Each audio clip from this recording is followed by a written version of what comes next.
미카엘과 그의 사자들 교회 121번째 설교를 시작하겠습니다.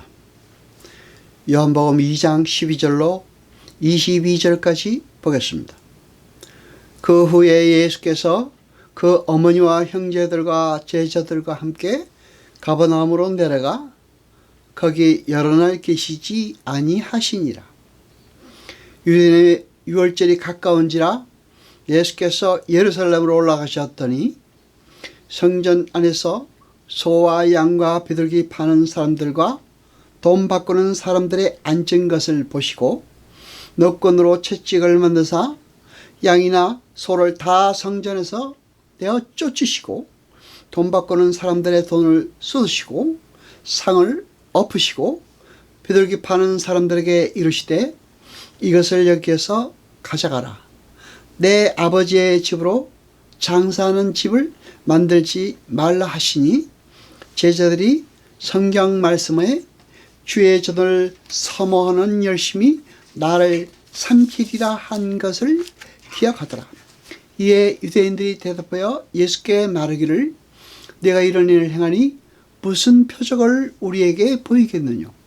예수께서 대답하여 가라사대 너희가 이 성전을 홀라 내가 사흘 동안에 일으키리라. 유대인들이 가로되 이 성전은 46년 동안에 지어졌거늘 내가 3일 동안에 일으키겠느냐 하더라. 그러나 예수는 성전된 자기 육체를 가리켜 말씀하신 것이라. 죽은 자 가운데 살아나신 후에야 제자들이 이 말씀하신 것을 기억하고 성경과 및 예수의 하신 말씀을 믿었더라. 아멘. 여러분, 우리는 성경에서 갓나의 혼인잔치에 대해서는 이야기를 많이 들었습니다. 갓나의 혼인잔치에서 우리는 주님께서 어떻게 하나님의 나라와 어린 양의 혼인잔치가 어떻게 완성될 것인지를 전해드린 것입니다. 오늘 여러분과 함께 봉독한 이 성전 정화의 사건은 죄인들에게 닫혔던 하늘이 열리게 되는 복음을 그 내용으로 하고 있습니다.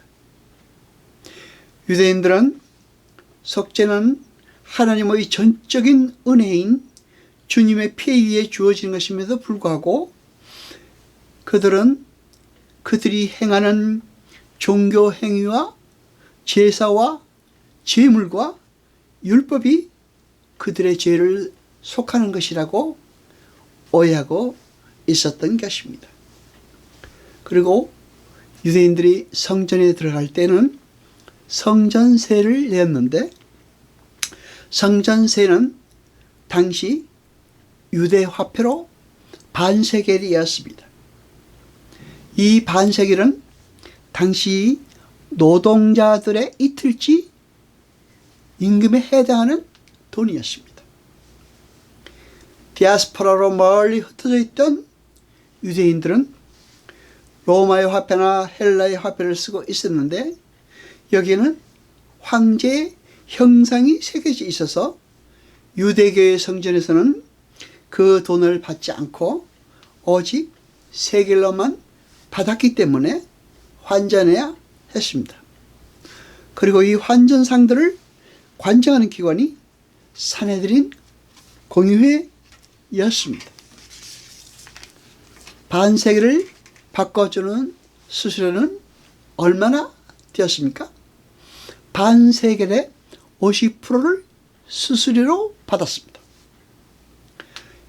여러분, 아까 봉독한 말씀 중에서 18절에는 유대인들이 대답하여 라고 말하고 있습니다.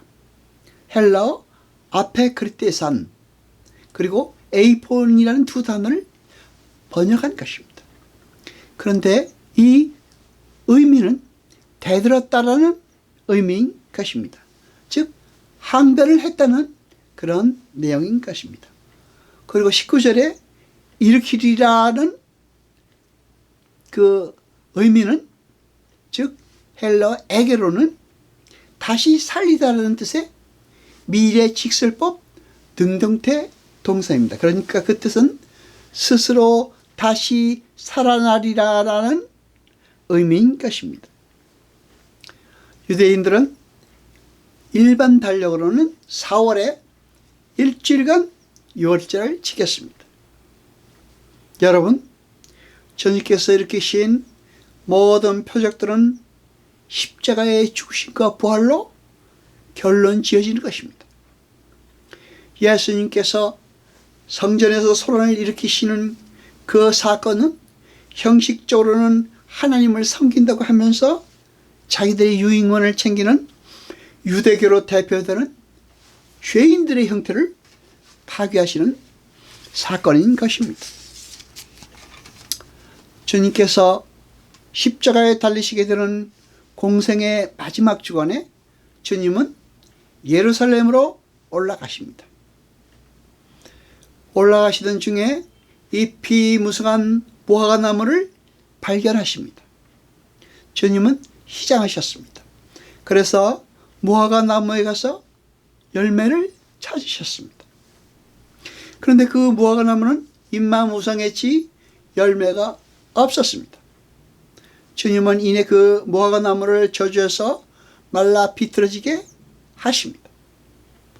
그런데 성경은 그때는 무화과의 때가 아니었다라고 말하고 있습니다.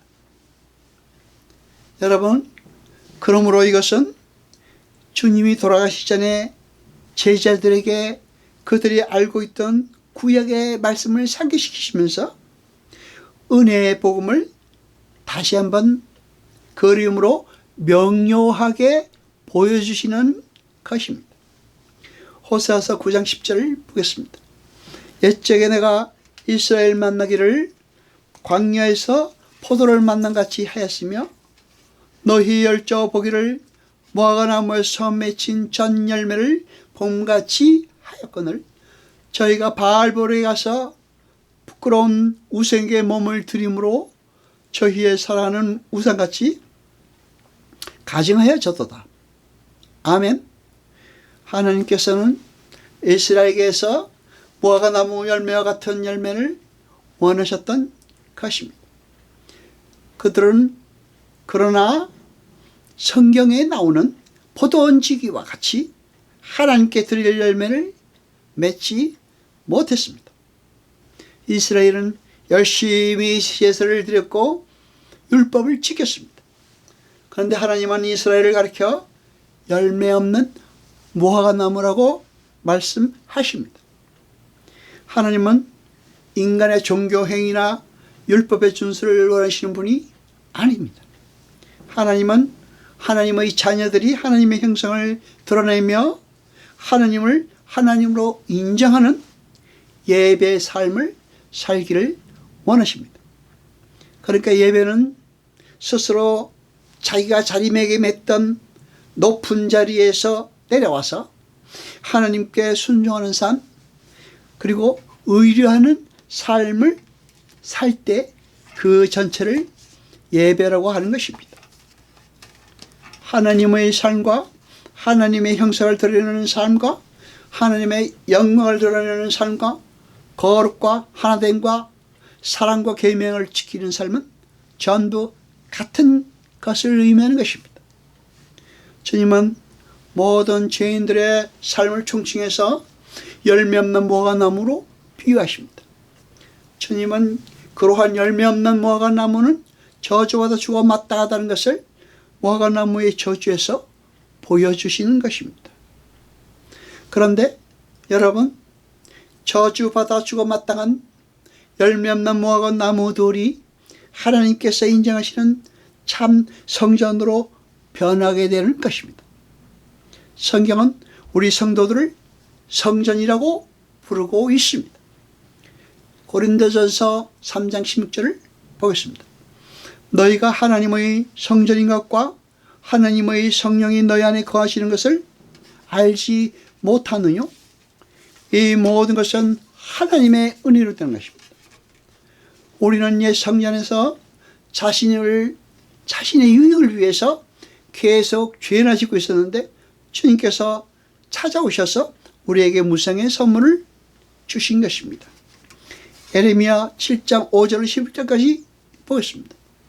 너희가 만일 길과 행위를 참으로 바르게 하여 이웃들 사이에 공의를 행하며 이방인과 고하고 과부를 업자하지 말며 무지한 자의 피를 이곳에서 흘리지 아니하며 다른 신들을 좇아 스스로 해하지 아니하면 내가 너희를 이곳에 거하게 하리니 곧 너희 조상에게 영원 무기 준 이 땅이니라.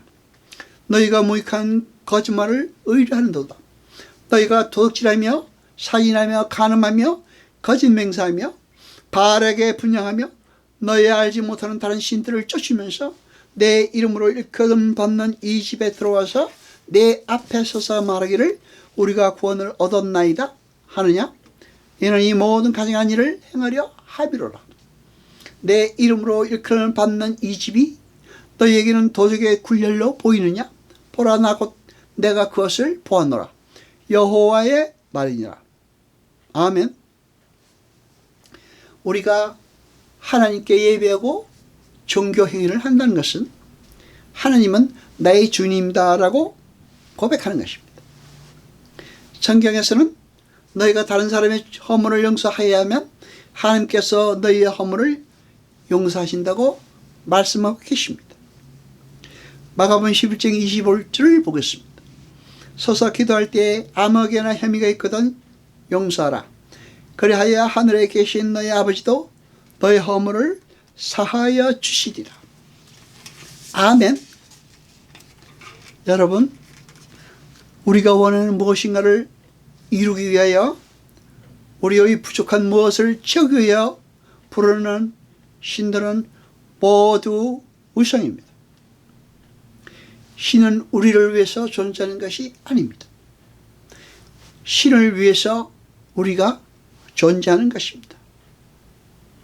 이스라엘은 하나님을 섬긴다고 했지만 그들이 섬긴 것은 하나님이 아니라 자신들에게 풍요와 다산을 줄 어떤 힘센 존재를 쫓은 것입니다. 그것이 하나님이어도 좋고 바알이라도 상관이 없었던 것입니다.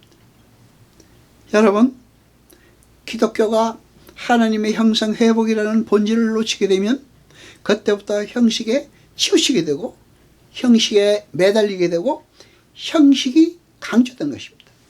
그것은 하나님을 섬기는 것이 아니라 종교의 이름으로 자기 이익에 몰두하는 것입니다. 여러분, 신앙은 자아의 성취가 아닙니다. 자기의 부인입니다. 우리 미칼고와의 사도들 교회에서는 여러분에게 진리의 말씀을 전하고자 합니다.